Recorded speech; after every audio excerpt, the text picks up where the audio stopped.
Those who think selfishness is bad, please raise your hands. Selfishness is bad? Those who think, please raise your hands. All right, thank you. Now, what if I say, yes, of course, there is bad selfishness, but there is also good selfishness? And what if I tell you that good selfishness can also be turned into a win-win situation? Let me share my perspective.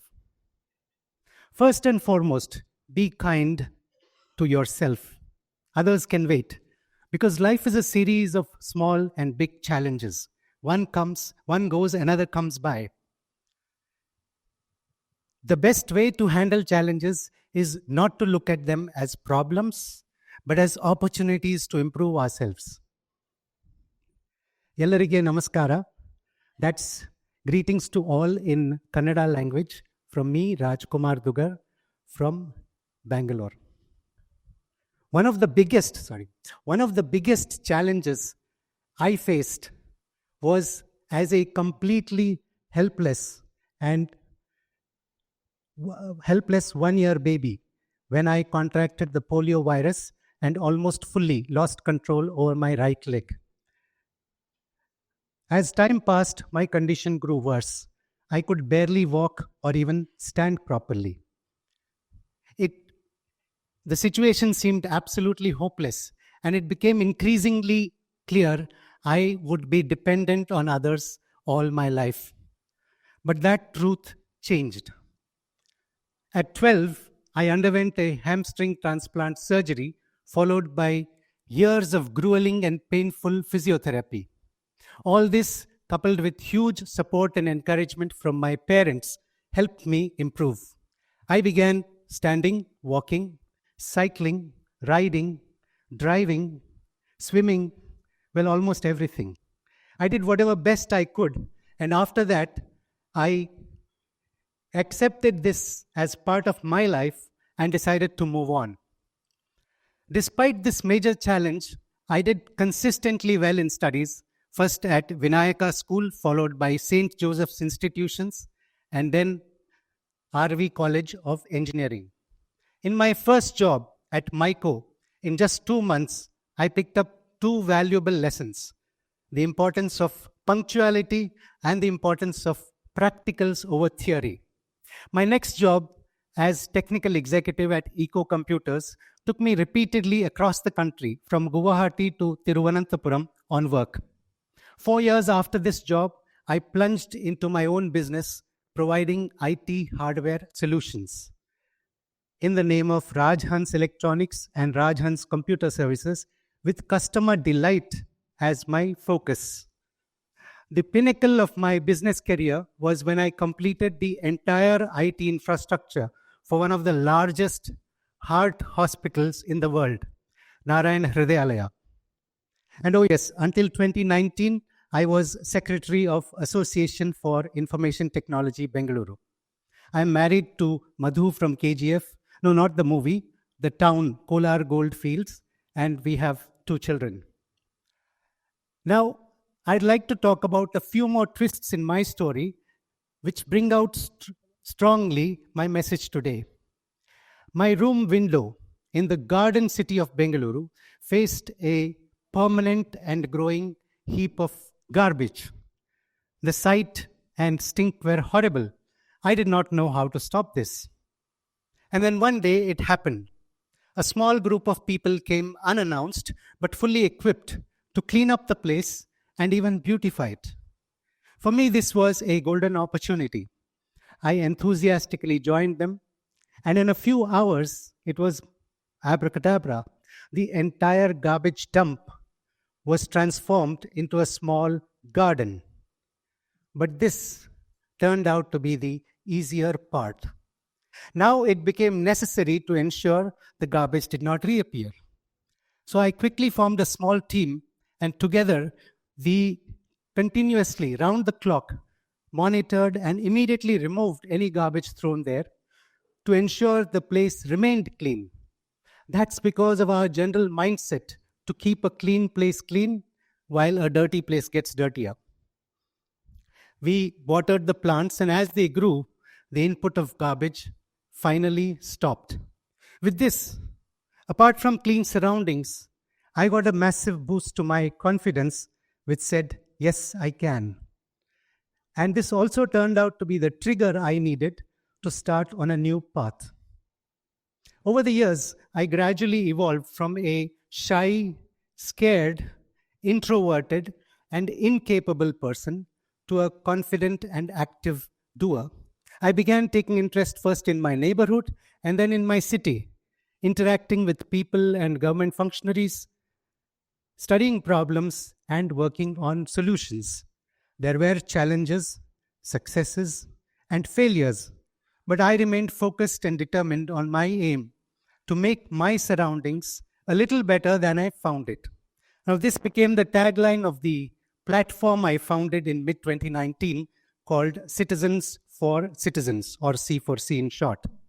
That's because, for me, my surroundings are actually my world, my universe. Who will make it better? It better be me. I believe this applies to each one of us. So Team C4C works on a wide range of topics, but with the same goal of improving quality of life for all.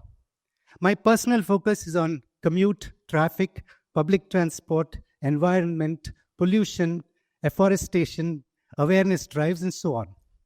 Of course, there is no shortage of problems, but what we need are real solutions. Just constantly complaining is so easy, and many of us don't even do that out of apathy or frustration. So the need of the hour is to step forward and act appropriately. Over a period of time, I cultivated my key ingredients for solutions: passion, patience, persistence, along with planning, positivity, and proactiveness, while not compromising with truth and self-respect. One of the first projects I proactively took up after starting C4C was elimination of dark spots, specifically to do with street lights. Any dark spot is a potential place for accidents, crime, and antisocial activities. So we collected, after collecting and collating all relevant information in collaboration with the concerned corporation engineer, we together ensured fixing of about 30 new poles and about 50 new street lights, along with pruning of tree branches in my small locality, Vasant Nagar, to move towards our goal of zero dark spot. The key here was data collection, constant monitoring, and a collaborative approach. This initiative was highlighted by the media, prompting people in other areas to adopt it, which is really good, because I and you individually cannot do everything everywhere every time.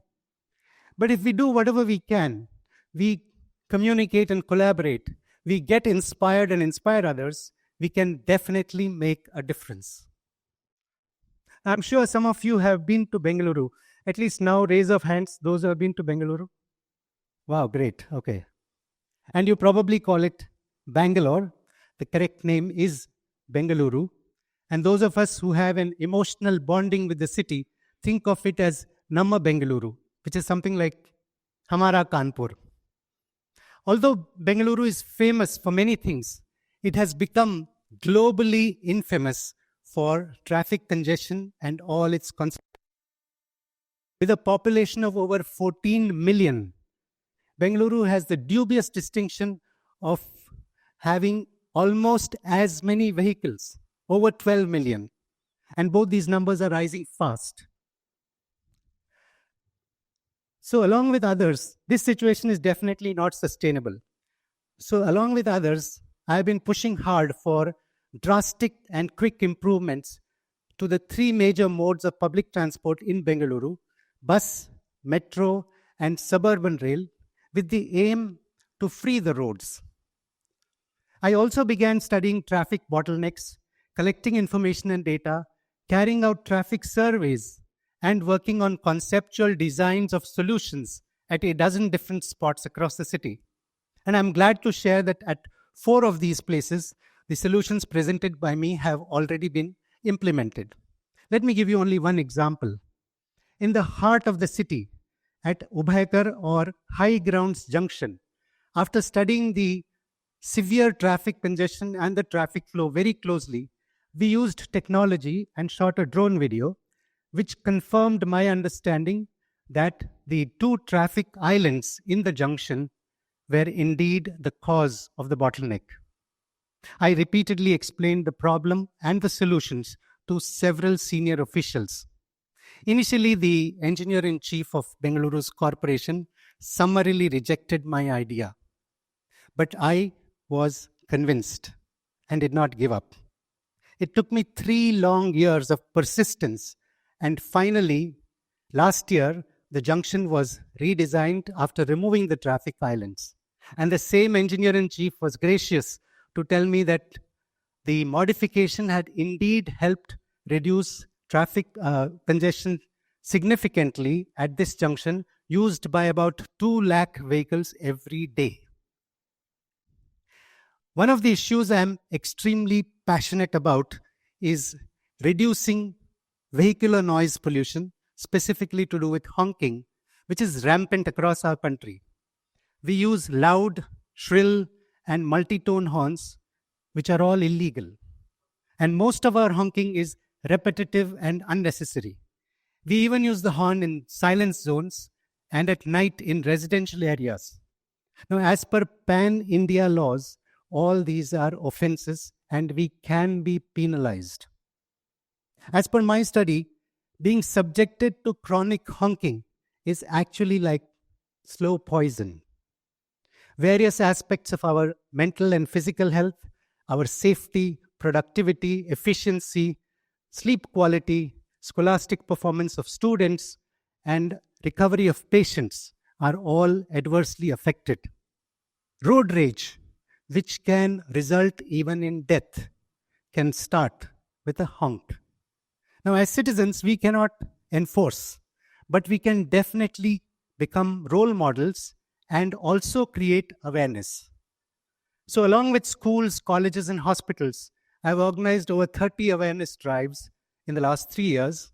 And as a result of these campaigns and persuasion, all elevated metro stations in Bengaluru now carry large bilingual boards which say, "Metro premises, no honking." Also, Cubbon Park, a major lung space in the city, has over a dozen boards along its internal roads which say it is a notified silence zone and honking is not allowed. Last year, I was shocked to observe the amount of unnecessary honking at Bengaluru's airport, which has many achievements to its credit.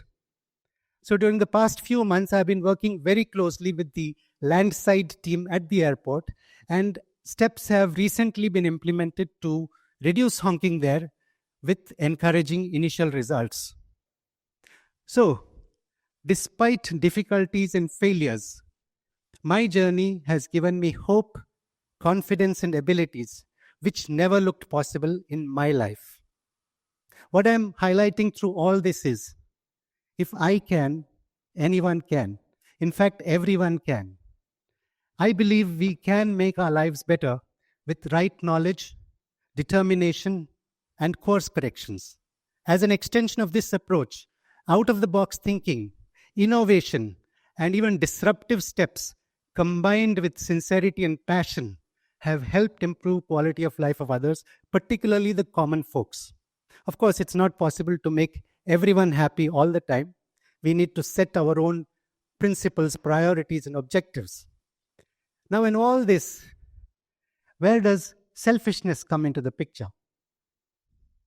First, we must always remember that lifelong unidirectional amassing, I repeat, lifelong unidirectional amassing, which is bad selfishness, can never result in real happiness. On the contrary, it can become the cause of sorrow. Let me confess, I have been doing whatever I can out of pure, extreme, and raw selfishness, but out of good selfishness. That got triggered when I realized that helping someone who genuinely needs help can actually make us come out of feeling low. I was feeling low. I helped. I felt good. That became my win win. So do check out where your real happiness lies. And oh, yes, do try out some good selfishness. I guarantee you that will be your win win. Thank you.